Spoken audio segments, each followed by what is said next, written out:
She's the most celebrated First Lady of the ancient world.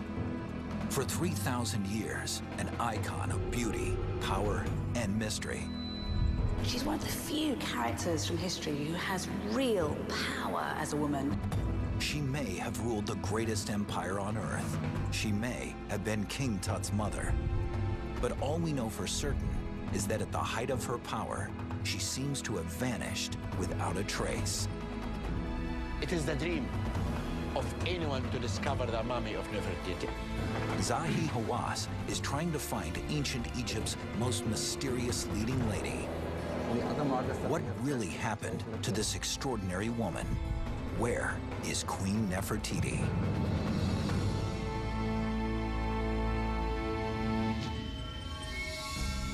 Ancient Egypt's Queen Nefertiti, the woman who launched 1,000 myths. After 3,000 years, the facts of her story are not easy to piece together. We do know she rose to a position of unprecedented power, and from images we have of her, it's clear she was exceptional. At the height of her rule, her face was everywhere. Then she just disappeared, and her body has never been found. Now, archaeologist Zahi Hawass wants to find her so she can reveal the deepest secrets of her own life for herself. Using, for the first time, science. Maybe this will lead us to the discovery of the mummy of Queen Nefertiti. Hawass assembles a team of specialists to gather all the evidence and information he can. Our first real glimpse of Nefertiti came in 1912. Archaeologists dug up a 3,000-year-old bust. A beautiful face emerged from the sand, and it made Queen Nefertiti an object of fascination all over the world. Historian Bettany Hughes is an expert on women in the ancient world. She's heading to Berlin's Neues Museum to see the ancient image of Nefertiti for herself. It's really exciting to be here in Berlin because I've been fascinated by Nefertiti for years. And of course, this is where her world-famous bust is kept. This is Queen Nefertiti, one of the best-known faces from ancient Egypt. What's incredible about her is that she burns very, very bright, and then it seems that she's snuffed out, which makes her life incredibly intriguing. If this face could only speak, what secrets would it tell? We have this beautiful face, and yet we have so many questions still unanswered about her. And Bettany wonders if the bust itself might hold some answers. But the biggest question remains, where is the ancient queen herself? The tomb that was prepared for her lies empty. Her real burial site has never been found. She could be anywhere. Archaeologists have discovered countless unidentified Egyptian mummies over the years. It's a real possibility Nefertiti could be among them, but how to recognize her?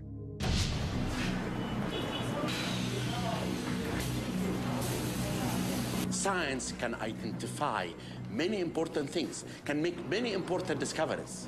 With DNA now, we can really identify mummies.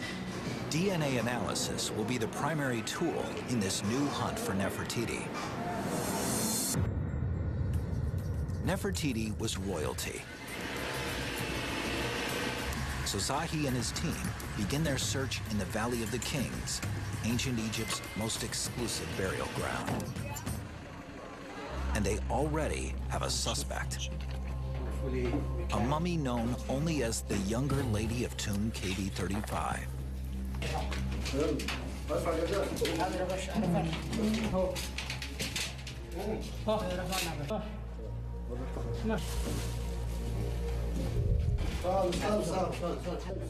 DNA analysis says that she is the mother of Egypt's legendary pharaoh, Tutankhamun, King Tut. Tut's father, Akhenaten, was married to Nefertiti and had children with her. So this could be Nefertiti. But then Akhenaten had more than one wife. So even though the DNA has identified the mummy as Tut's mother, it hasn't yet given us her name. Now the forensic team begins to focus on the mummy's physical characteristics to see what they can find. It may not seem possible, but there are striking similarities between the head of this mummy and the famous Nefertiti bust in Berlin. It's quite apparent that the neck is quite long. So, and also the face, the cheekbones are a little bit high. The forehead appears... The neck, the contour of her face, the double piercing in the left ear. All these can be found on the Berlin bust as well. But few fragments compared to the size of... The method of mummification indicates this mummy lived at about the same time as Nefertiti. And she was someone of high rank. She might be a noble person. But we can say it's question mark. Okay. But none of this is conclusive proof, one way or the other. The evidence only suggests the younger lady mummy could be Queen Nefertiti. To investigate her further, Zahi is moving this younger lady from her tomb in the Valley of the Kings to join some of ancient Egypt's most distinguished mummies at the Cairo Museum.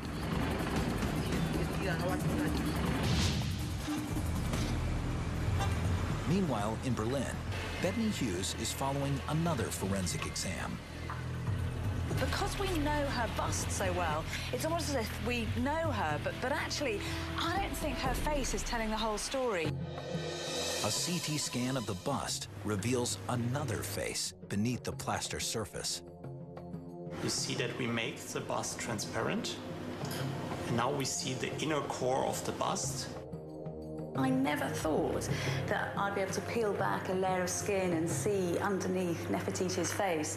And what's revealed is extraordinary, and not just a perfect woman, but a real woman, a woman who's really lived. But what explains the second face under the surface? There are lines on the face of the inner layer. They could be purely practical to hold the plaster to the limestone surface.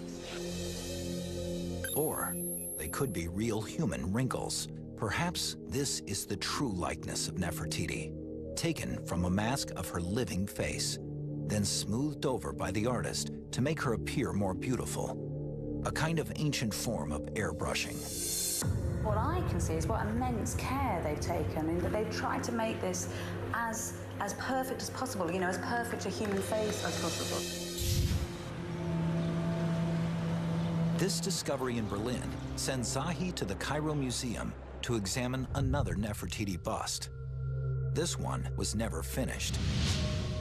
His team will use CT scans and digital photography to compare this to the Berlin bust. Zahi sends all the CT scans from Berlin and Cairo to the lab of ethnologist Franco Crevatin in Italy. Here, Stefano Anselmo, an expert in ancient art and cosmetics, will attempt a composite portrait of Nefertiti based on all the different images we have of her. Nel ritratto rosa a sinistra, la bocca è un pochino più piccola rispetto alle altre. Anche il naso è più grosso. Zahi hopes the composite will help identify some common denominators in her appearance. But to identify the mummy of Nefertiti conclusively, he needs something else: DNA. He has to find one of her close blood relatives to match their genes. It's the only way. To find one, he starts by reconstructing Nefertiti's early life story. It is likely Nefertiti came from one of the most important family in Egypt. She must have come from a reasonably prominent, high-status background. And it is likely, therefore, that she will have been within the close circle of the Egyptian royal family. On the west bank of the Nile, Zahi and a team of archaeologists are excavating an ancient mortuary temple. trying to find the first pieces of Nefertiti's story.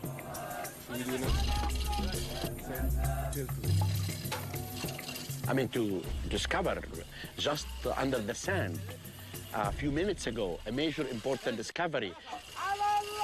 The team has unearthed massive statues of the mighty pharaoh Amenhotep III and his wife, Queen T.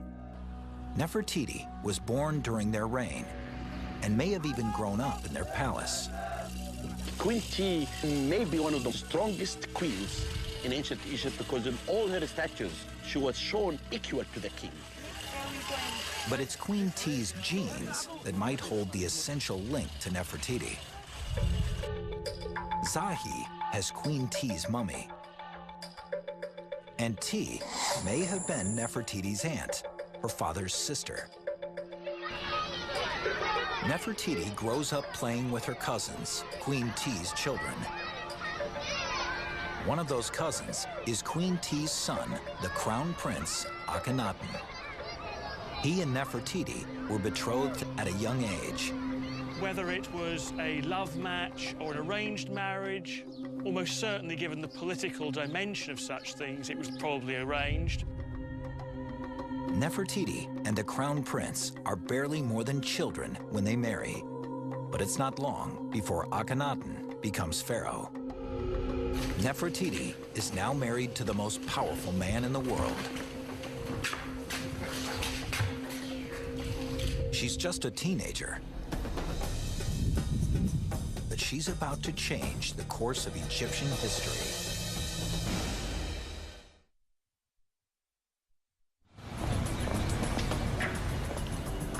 Zahi Hawass is searching for Nefertiti's mummy and gathering a collection of prime suspects at the Cairo Museum, including the mummy of King Tut's anonymous mother.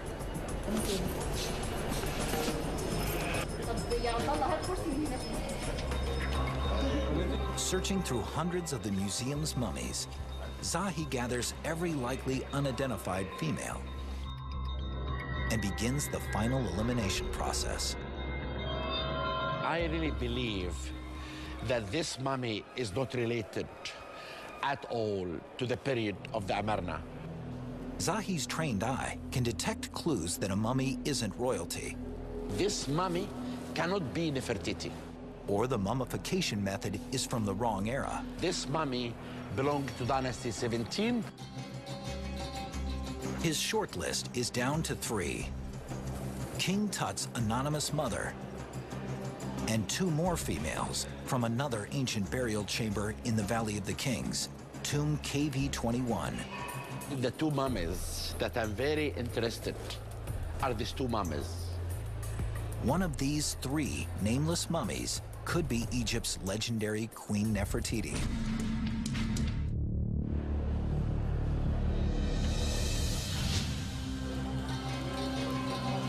On the hunt for more information about the missing queen, Bettany Hughes has traveled to the city of Luxor in Egypt. She's come to Karnak Temple, a place where Nefertiti spent her early years. This has to be one of the greatest temple complexes in the whole world. It covers over 1.5 miles. What I love about it is when you walk through, it's like 4,000 years of living Egyptian history. These monuments chronicle centuries of ancient Egyptian royalty. But the names Nefertiti and Akhenaten are nowhere to be found. That's because Akhenaten's temple was destroyed at the end of his rule. It's been going for 2 years so far. A team of archaeologists take Bettany to the one place some of its fragments survive. How many blocks have you got in here? Just under 16,000. These are the remains of Akhenaten's temple. So is that her? Oh yes, I think this is what you've been looking for. Yes, this is Nefertiti herself. It's fantastic, because we've been looking for her everywhere in the temple complex, then she turns up here in one of these blocks. There's absolutely nothing accidental. More than one. Her face was destroyed.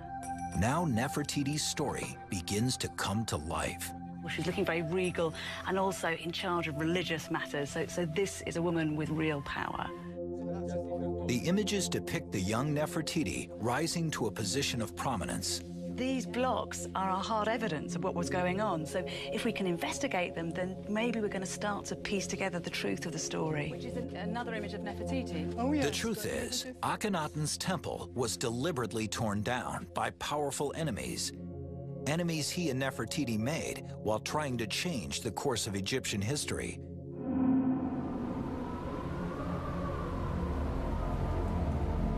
Four or 5 years into their reign, the royal couple rebelled against Egyptian tradition. Nefertiti and Akhenaten do something which seems to me completely crazy. I mean, they kind of turn the world upside down because they decide to worship not the thousands of gods and spirits in the Egyptian world, but just one true god, the Aten, the great sun disk. And this has to be one of the most radical things that ever happened in Egyptian history. Akhenaten and Nefertiti turn their backs on the old gods and ancient ways and leave Karnak. Together, they build a new capital city called Amarna. Today, Amarna is a desolate place deep in the desert. Bethany Hughes is looking for signs of Nefertiti and her relatives with archaeologist Barry Kemp. He's been excavating here for more than 25 years. It's certainly not an obvious place to found a city. No, it was even more desert-like then than it is now. Here, Nefertiti and her husband ruled side by side, devoted to their new religion and to each other. Passion and religion, that's a strong, powerful combination. I wonder if the fact that they were so close somehow gave them the confidence to embark on this very extreme religious experiment. Yes, I'm sure that is so. If you have a person who's very, very close to you, you will step further than you would otherwise have done. But their experiment was in trouble from the start.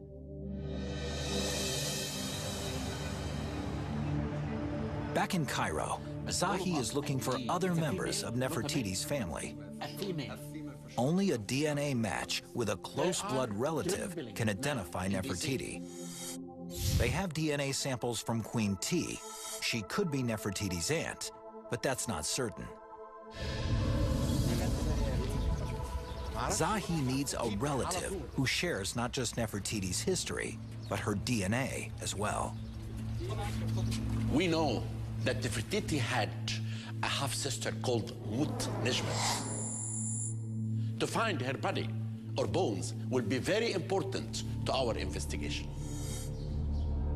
Years ago, Mut Nejmet was discovered in a burial chamber in Saqqara, an ancient city of the dead. But like so many others, she's now missing. If they can find her again, they'll have the genetic key they need to identify Queen Nefertiti. There is skulls everywhere. We have to go through all the bones. But she could be anywhere in this vast complex of tombs.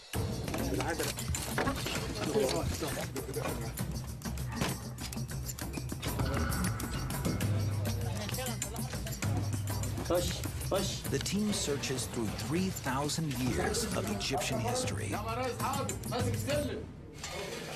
But Zahi finds no trace of Mut Nejmet. Then we'll not lose hope. We have to continue. We have to have the bones of the queen, and we will find it. But Saqqara seems like a dead end. Zahi leaves without Nefertiti's half-sister, and he still doesn't have a confirmed close relative to help him identify Nefertiti's mummy. Until he finds one, he'll never find the ancient queen. At the lab in Italy, Stefano Anselmo is putting the finishing touches on his composite of Nefertiti's face, trying to flesh out exactly what the queen looked like in life. Today, Nefertiti is a symbol of feminine perfection and beauty. Back then, that beauty was more than an accident of birth. It meant something important. Beauty wasn't just a coincidence, it was thought to be a gift of the gods. So the fact that Nefertiti is so beautiful would have meant that in the eyes of her people, she was special, she was blessed. Nefertiti's beauty was certainly one of the keys to her power and influence, and she had to maintain it. Anselmo replicates the makeup style popular with royals 3,000 years ago. Dark pigment around the eyes, and oxidized iron on the lips and cheeks for color. For the cheeks, for lips, and maybe for eyelids too, is exactly the same product that a woman uses today for their makeup, exactly. Anselmo's final touch, traditional Egyptian eyeshadow.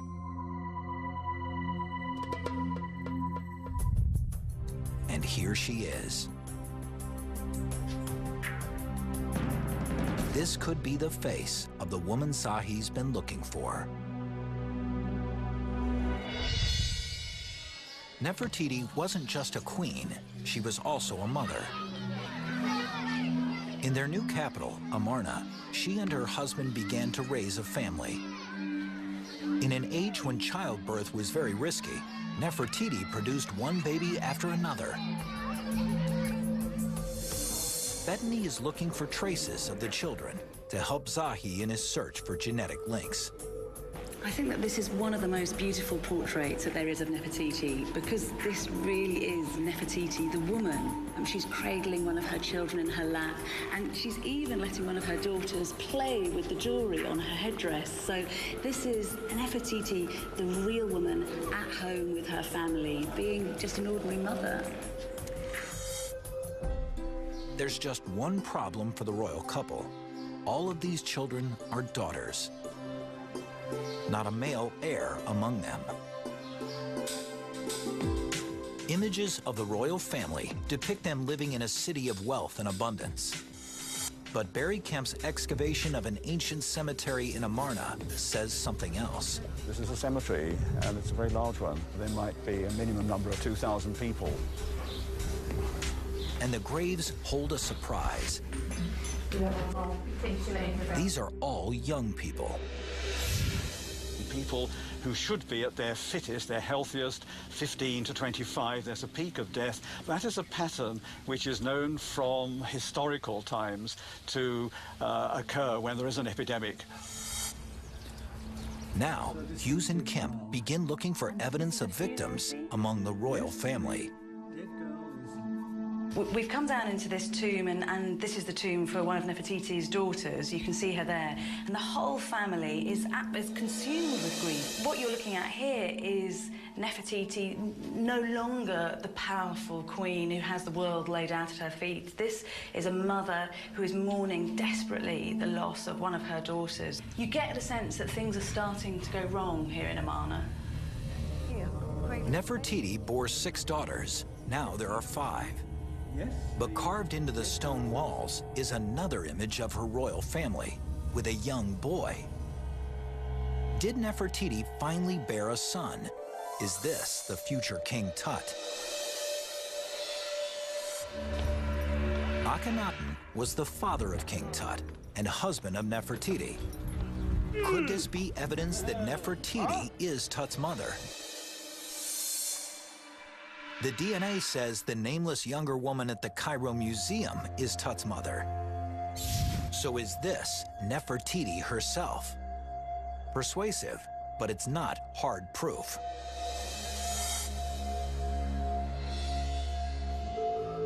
At the DNA lab in Cairo, Zahi's team has been sequencing DNA samples from all 3 female mummies who might be Nefertiti. And they make a discovery. That's perfect. Look at that, you know? Incredible. It's just wonderful, huh? Perfect.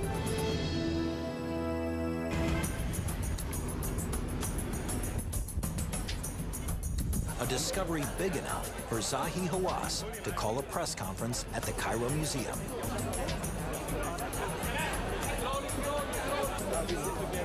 Journalists gathered from around the world.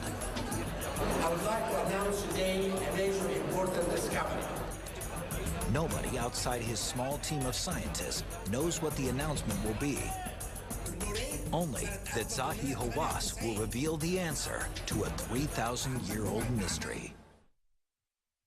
I'd like to announce today a major important discovery. This discovery can confirm for sure that this is not the mummy of Nefertiti. Myself. He used Ur. The DNA proves it. This mummy is Tut's mother, but she's not Nefertiti. The DNA says that she's the daughter of Queen Ti and Amenhotep III. Historians know these were not Nefertiti's parents. Tut's mother might be Nefertiti's cousin, but even that's not 100% sure. So this suspect has been crossed off the list. She's not Nefertiti. But she is the mother of King Tut. Now the surprise. The DNA also says she and Tut's father were brother and sister. Incestuous marriages were common among royals in ancient Egypt. It wouldn't have been a problem for anyone at the time, except perhaps for Nefertiti, who couldn't produce the male heir. This is a terrible time for Nefertiti because she's lost one of her beautiful, beloved daughters, and she's having to live with the fact that Akhenaten's sister has managed to father the son that she could never give him. So it's tragic. It's tragic in so many ways, this. No one knows exactly how Tut's mother died. But whatever happened, Nefertiti, always quick to recognize an opportunity, grabs this one. She takes Tut in, and he grows up surrounded by her 5 daughters, his half-sisters. Then, to increase her hold on power, the great queen arranges one more incestuous royal marriage. Ankh-Senamun was one of Nefertiti's beautiful daughters, and we know that Nefertiti married this daughter to King Tut. So even though Nefertiti herself doesn't have a son, her line continues. Nefertiti is now Tut's stepmother and his mother-in-law. She will also be the grandmother of Tut's children.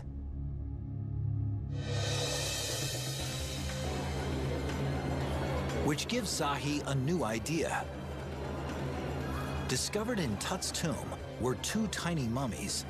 They might provide the DNA profile he's been looking for. These 2 coffins were found inside the treasury room of the tomb of Tutankhamun by Howard Carter. When he opened them, he found 2 fetuses. He found out that they could be the female daughters of Tutankhamun.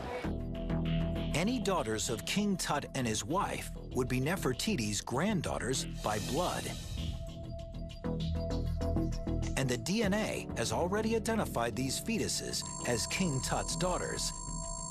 These are Nefertiti's granddaughters. Now the team wants to sequence their mitochondrial DNA. That's DNA passed straight down the family's female line.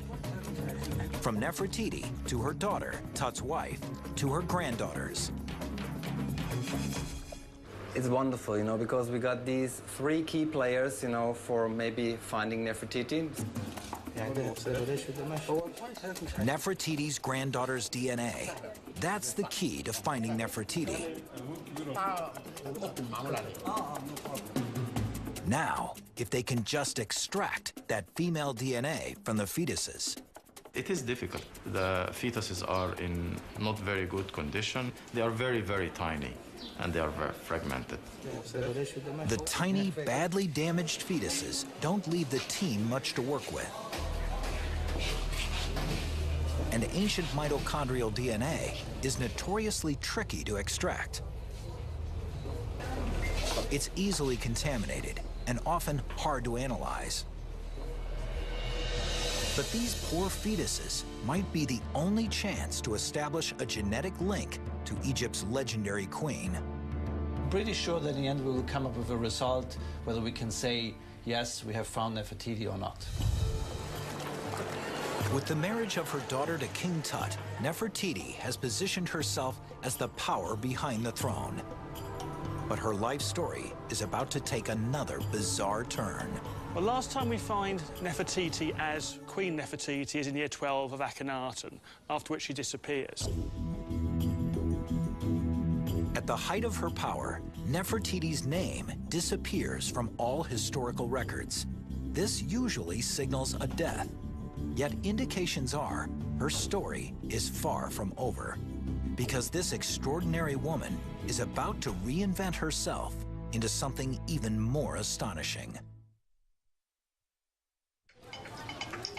Zahi Hawass has finally identified two of Nefertiti's blood relatives. The fetuses found in King Tut's tomb are her granddaughters. They could provide the genetic link he needs to identify her mummy. But the team is having trouble extracting enough usable DNA. It's a sample that is badly preserved. The tissues were very friable. So this also gives us a lot of problems. Meanwhile, Zahi has narrowed down his list of Nefertiti suspects to the pair of unidentified female royals from tomb KV-21. The arms, because actually... But his team is having trouble extracting DNA from these mummies as well. So far, we have not succeeded to have complete DNA data, and this is essentially needed, to end up with statistically significant results. The early results look promising. The DNA items that we collected so far, they are highly similar with the rest of the family. So we are now completing their DNA profiles in order to see if they are the mothers of the fetuses. While the genetics team works on the DNA, the forensic team takes CT scans of the two female mummies. They want to find out how old the women were when they died. The team also needs to establish how old Nefertiti was when she passed away. There's conflicting evidence in the historical record. The name Nefertiti disappears around year 12 of Akhenaten's reign. That usually means a person has died. She would have been in her late 20s to mid-30s. But a statue in the Berlin Museum depicts Nefertiti as a much older woman. So what happened to her? Zahi travels to London's Petrie Museum to examine fragments of a small stele discovered in Amarna. The inscriptions indicate that Nefertiti didn't die in year 12, but that she may have assumed even greater control over the empire. This can suggest and made scholars to believe that actually Nefertiti was Akhenaten's co-regent. Co-regent would have meant she actually shared the power of the king. But this is where Zahi has to read between the lines. The name Nefertiti disappears while Akhenaten is still alive, and a new name appears. Neferuaten. Zahi believes that Nefertiti reinvented herself as the co-ruler of Egypt and took the name Neferuaten. Neferuaten is a very enigmatic figure. Now, that sounds very like a derivation of Nefertiti's own name, and we actually know that this person was a woman because she has feminine endings. So it is possible that Nefertiti actually co-ruled. If so, that co-rule was short-lived, just 5 years. When Akhenaten dies, a backlash begins against his radical, unpopular regime. Amarna was abandoned because its purpose had ended. I think everybody breathed a sigh of relief when the whole experiment was over and they could go back to normal. But no one knows exactly what happened to Nefertiti after Akhenaten's death. Bethany Hughes and Barry Kemp look for clues in the empty tomb that was built for her in Amarna. The argument runs that this is intended to be a royal tomb. It shares its entranceway with Akhenaten's, so it's someone very close Who could that be except Nefertiti? And Nefertiti, theoretically, was going to be buried up here, was she? Yes, yes. Had they continued their work, this was to be the burial chamber. Well, there is one possibility that maybe she didn't die here. Maybe she lived on to become a pharaoh. With the death of her husband, perhaps Nefertiti did take her power to the next level. It's likely she packed up her family, left Amarna, and followed the priests and court officials back to Karnak and Luxor.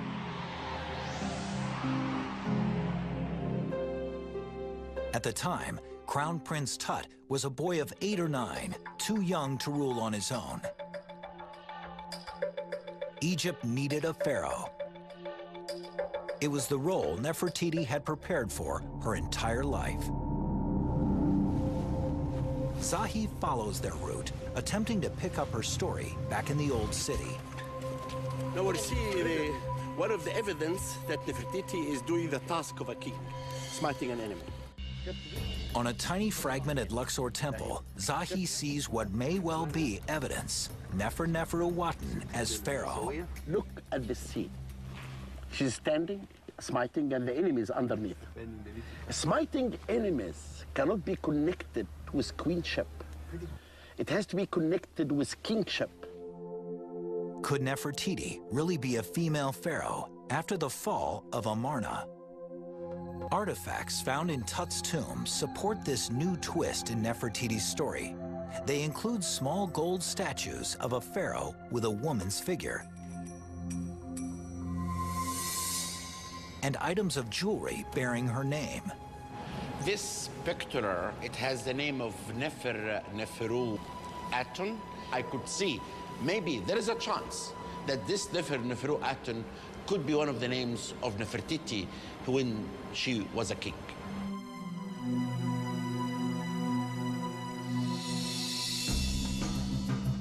Zahi's hunt enters its final phase with intriguing questions. Did the extraordinary Nefertiti reinvent herself as Nefer-Nefer-Uwatan? Did she rule Egypt as a pharaoh? And could she be one of the females from tomb KV-21?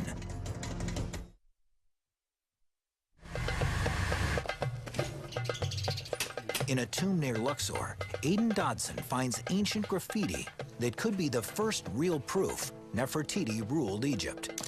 And I think she carried on being co-regent and carried on into Tutankhaten's reign. The tomb contains written confirmation of the scenario historians have speculated about for years.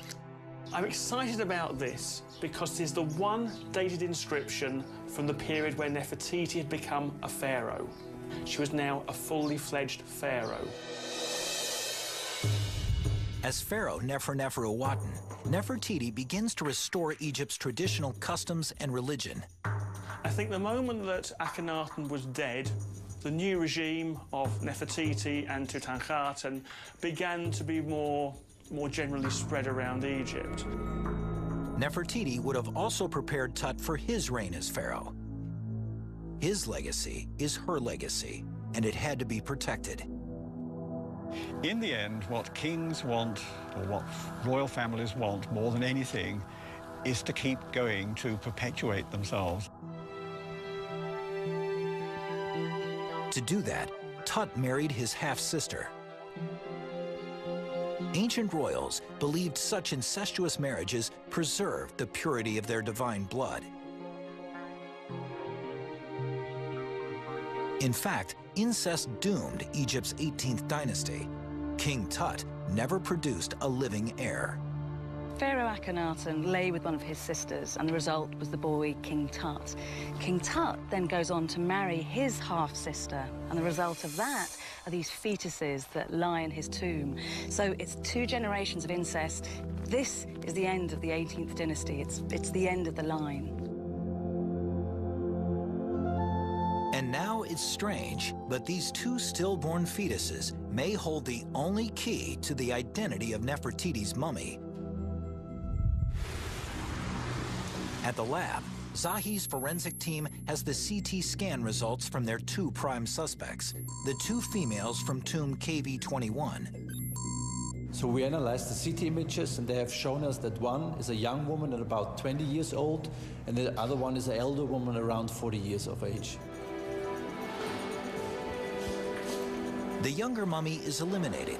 She died too young to be Nefertiti, mother of 6, pharaoh of Egypt. Only the older mummy is still in the running, but the ultimate proof will be genetic.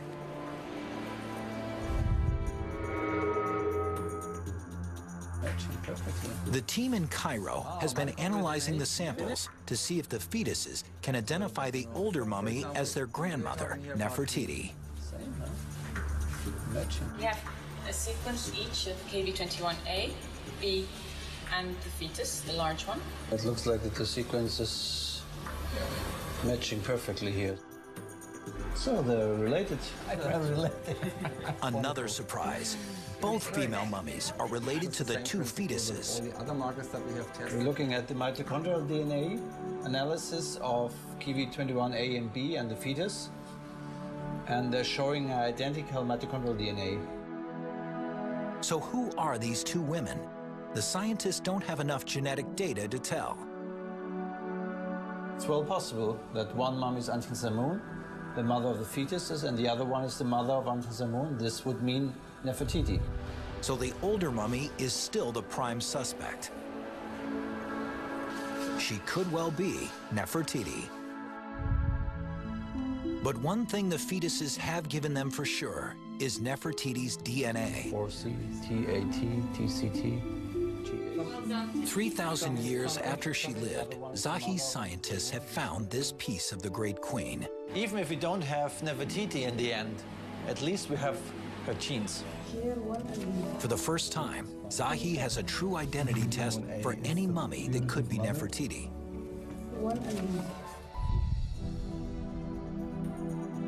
Nefertiti's granddaughters will, in time, help find their grandmother. I'm very excited. This is a major breakthrough because the 2 fetuses will lead us to discover the mummy of Queen Nefertiti one day. And if they do find her, it'll be only fitting. Nefertiti was the ultimate survivor. Beautiful, powerful, able to reinvent herself right up to the end. Nefertiti lived an incredible life. Everything seems to be going beautifully, but then things start to crumble. You'd think that this would stop Nefertiti, but actually then she carries on. She manages to rule in her own right. So she surely has to be one of the most powerful women in human history. And so a new Nefertiti emerges, combining beauty, brains, and strength in unprecedented ways. Her marriage to the most powerful man on Earth was just the beginning. Eventually, she would rule the greatest empire of the ancient world. Yet even as her legacy now comes to light, she remains just out of reach, and the search for her mummy continues.